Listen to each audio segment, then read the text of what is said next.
સરકારી નોકરીની ભરતીને લઈને મોટા સમાચાર। ગૌણ સેવા પસંદગી મંડળના સચિવે જાહેરાત કરી છે।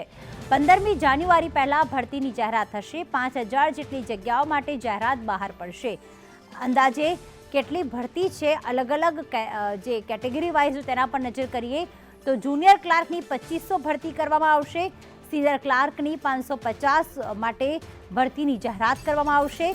તો કલેક્ટર કચેરીના ક્લાર્ક જે છે તેમની માટે 600 ભરતીની જાહેરાત કરવામાં આવશે। ઓફિસ આસિસ્ટન્ટ માટે 200, જ્યારે હેડ ક્લાર્ક માટે 150, આંકડા મદદનીશ માટે 90 ભરતીની જાહેરાત। સંશોધન અધિકારી તરીકે 100 જેટલી જગ્યાઓ ખાલી છે, જેની ભરતીની જાહેરાત કરવામાં આવશે।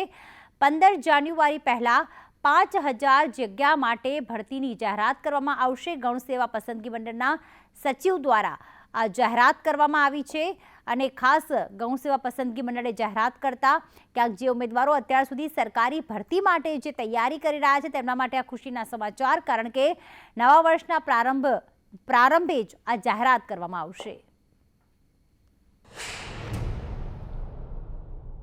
સરકારની સીધી સૂચનાઓ છે કે ભરતી સત્વરે થાય। 15 જાન્યુઆરી પહેલાં આની જાહેરાત થઈ જશે। કરીબન 5000 જેટલી જગ્યાઓ, વર્ગ 3ની 5000 જેટલી જગ્યાઓ ભરવા માટેનું જાહેરાત આગામી 15 દિવસની અંદર ઉત્તરાયણ પહેલાં આપી દેવાનું અમારું તૈયારી કરી દીધી છે।